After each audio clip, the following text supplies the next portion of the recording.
이벤트 스토밍은 결코 DDD만을 위해서 설계된 방법론이 아닙니다. 한 번에 이 이벤트 드리븐, DDD, 어쩌고저쩌고 이 많은 것들을 복잡하게 공부할 필요 없이 이 훈련을 몇 번 거치면 이 모든 걸 한꺼번에 훈련받을 수 있다라고 하는 것의 장점이 있다. 그래서 이벤트부터 먼저 도출한다. 그 다음에 커맨드 팔러시 액터를 도출을 하고 어그리게이트를 도출하고 바운디드 컨텍스트를 이렇게 도출할 수 있다. 자, 이 도메인 드리븐 디자인을 쉽게 하는 기법. 이벤트 스토밍은 사실은 DDD만을 함축하고 있지는 않습니다. 이벤트 스토밍은 이 표현에도 있지만 이벤트 드리븐한 마이크로 서비스를 뽑기 위해서 DDD에서 일부 차용해 왔고요. 바운디드 컨텍스트라든지 어그리게이시라든지 이런 두 개의 스티커를 가져왔고요. 그 이외에 커맨드, 리드 모델, 팔러시 이런 거는 CQRS와 이벤트 드리븐 시스템에서 갖고 왔습니다.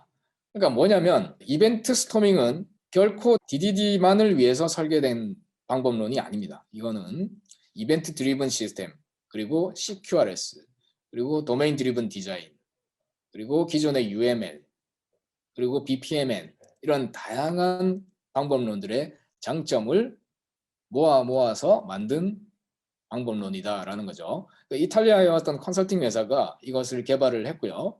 개발을 했다기보다는 발견을 한 거죠. 이렇게 한번 해봤더니 매우 효율적이게 커뮤니케이션도 되면서 기존의 UML과 BPMN에서 차용해온 여러 가지 프로세스를 정의하는 용이한 기법 위에다가 CQRS와 이벤트 드리븐한 시스템을 이끌어내는 방법론을 거기다가 녹여놓고 그리고 DDD를 통한 빠른 설계를 모델 드리븐한 유비쿼터스 랭귀지를 기반한 어떤 설계 기법까지 다 혼합을 한 겁니다. 장점만을 체리 피킹한 거죠. 그래서 지금 이렇게 D 오픈 그룹에 오픈된 표준 아키텍처, 에자일 아키텍처의 주요한 소프트웨어 설계 방법론으로 채용이 됐고 유수의 글로벌 기업들의 방법론의 코어로 자리매김했다라고 하는 어떤 것이 우리가 이 위상이다 이렇게 보시면 되겠습니다. 그래서 해놓으면 좋다라는 이야기를 제가 드리는 거고요. 자, 왜 좋으냐? 한 번에 이 이벤트 드리븐, DDD, 어쩌고저쩌고 이 많은 것들을 복잡하게 공부할 필요 없이 이 훈련을 몇 번 거치면 이 모든 걸 한꺼번에 훈련받을 수 있다라고 하는 것의 장점이 있다. 그러니까 이걸 실제 할 때는 여러 사람이 모여서 하게 되고 업무 전문가와 개발자, UI, UX 전문가 이런 사람들이 쭉 다 모여가지고 각자의 기술셋이 다르다 하더라도 전체적인 이 업무가 무엇인지를 공유하면서도 실제 시스템의 결과로서 도출될 수 있다는 것이 가장 큰 장점이다라고 그랬습니다. 예를 들어서 제일 처음 하는 거는 이벤트부터 먼저 도출을 한다고 그러죠. 그래서 이벤트를 exploration 한다, 뭔가 탐색한다라고. 이벤트라고 하는 것을 왜 처음으로 도출을 하냐면 이벤트는 중요한 비즈니스 프로세스의 마일스톤이기 때문이다 라고 하는 거죠. 그리고 시스템에서 시스템과 시스템 간에 연계되는 어떤 주요한 퍼블리시, 서브스크라이브가 벌어지는 주요한 포인트이기 때문에 이것부터 도출한다고 해서 다른 말로 이벤트 퍼스트 디벨롭먼트라고 디자인이라고 부르기도 합니다. 이벤트 스토밍을 이벤트 퍼스트, 이벤트부터 도출한다고 해서 그래서 제일 먼저 해야 될 건 이벤트부터 이렇게 도출을 하는 겁니다. 그죠? 자, 그런 다음에 이 이벤트가 어떻게 해서 트리거 됐느냐, 어떻게 이벤트가 이벤트라고 하는 거는 이 PP형으로 항상 쓰는데 이건 결과라는 뜻이죠. 아웃풋이라는 겁니다. 이 아웃풋이 유도되게 된 인풋이 있겠죠. 인풋을 왼쪽에다 붙여주시면 되겠습니다. 자, 인풋은 여기서 하늘색 스티커를 붙였는데 하늘색 스티커가 암시하는 것은 뭔가의 액션, 유저가 뭔가 취한 액션을 뜻합니다. 의사결정을 뜻합니다. 그래서 이것은 사용자가 있습니다. 사용자 그러니까 액터가 존재한다는 거죠. 고객이 주문의 의사결정을 결정을 내린 후에 결과가 이룰 수 있다는 거죠. 인풋, 아웃풋, 액터. 그렇게 되는 거고요. 자, 그러면 주문이 발생했을 때 배송이 시작돼야 된다라고 하는 게 있는데 이것도 그럼 커맨드인가요? 예, 얘는 커맨드가 아니라 색깔을 살짝 바꿔줍니다. 라일락색으로. 왜 바꿔주냐? 이것은 시스템에 의해서 무조건적으로 실행되는 프로세스이기 때문에 사람의 액터가 없다. 사람이 없으면 사람이 없이 어떤 하나의 이벤트에 의해서 결과에 의해서 트리거된 하나의 인풋이면 이거는 우리가 팔럿이라고 부릅니다. 팔럿이. 어떤 비즈니스적으로 그냥 벌어지는 프로세스, 자동화된 프로세스를 뜻한다는 거죠. 자, 이렇게 우리가 나눴고요. 중간에 뭐 이런 뷰, 커스터머, UI 같은 거죠.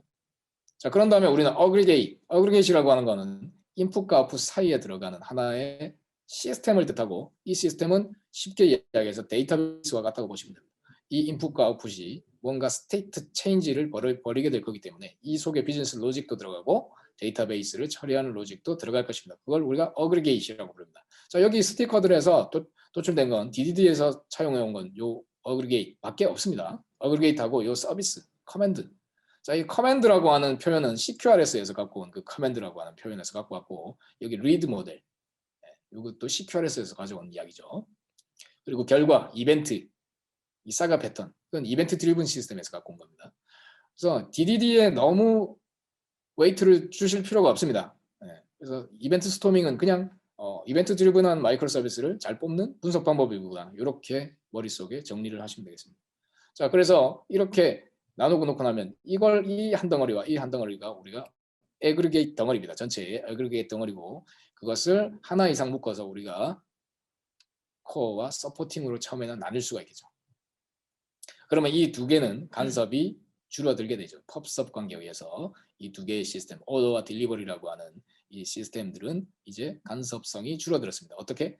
이 중간에 카프카를 통해 가지고 퍼블리시와 서브스크립션이 벌어지기 때문에 이 사이에 간섭성이 줄어든다라고 하는 것은 이제 시스템적으로 도출을 한 건데요. 이 과정에 우리는 이제 업무 전문가와 시스템 전문가, 그리고 여러 팀들, 이러한 의사결정을 할 수 있는 사람들이 2시간 동안 모여가지고 이러한 뭔가 파티 비슷하게 서로 이렇게 워크숍을 하면서 재미있게 이 시스템을 결국은 도출을 하고, 이렇게 바운더리를 정했으니까 이건 루즐리 커플하게 되겠구나 하는 것을 서로 감상하면서, 그리고 여기에 필요한 프로퍼티들이 뭐가 있는지를 세부적으로 서로 이야기를 하면서 모든 시나리오, 인터페이싱에 관련된 시나리오가 검증이 되는지를 확인하고 바로 다음 단계에 구현 단계로 넘어갈 수가 있는 거죠. 애자일하게. 그래서 하나의 스프린트 단위라고 하면 뭐 일주일짜리 스프린트를 하는 회사도 있고 뭐 2주일로 가는 회사도 있을 텐데, 그 매 스프린트마다 이 활동을 통해 가지고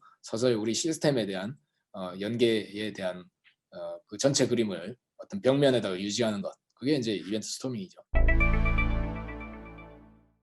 그래서 이벤트부터 먼저 도출을 한다, 뭐 이야기를 했고, 그 다음에 커맨드 팔러시 액터를 도출을 하고 어그리게이트를 도출하고 바운디드 컨텍스트를 이렇게 도출할 수 있다.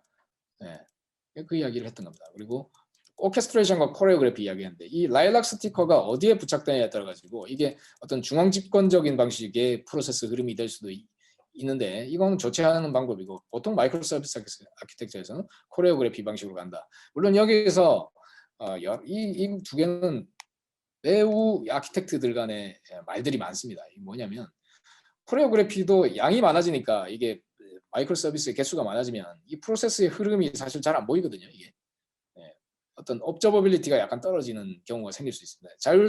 어떤 각 팀의 오토노미는 매우 높으나, 오토노미가 너무 강해지면, 각자의 자치성이 강해지면 이 프로세스가 흘러가다가 어딘가에 이 토큰이 휘발될 수도 있습니다. 예를 들어서 주문 관리에서 배송이 처리되어야 되만 인벤토리가 수정된다라고 한다면, 배송 쪽에서 뭔가 이 이벤트를 받아놓고 처리를 안 해줘 버리면 영원히 상품 쪽에서 재고 관리가 안 될 수도 있는 거예요. 그래서 이게 타임아웃을 어느 정도 걸거나 이벤트가 수신은 안 될 때, 이벤트가 원래 다음 예정된 이벤트가 안 올 때에 대한 후처리에 대한 것도 고민해야 되는 이슈가 좀 생길 수는 있습니다. 코레오그래프가. 그래서 이벤트를 우리 실제 시범과 예제를 갖다 놓고서 이렇게 보면은 이런 그 시나리오상에서 이벤트를 처음에 이제 디스커버를 이렇게 하죠.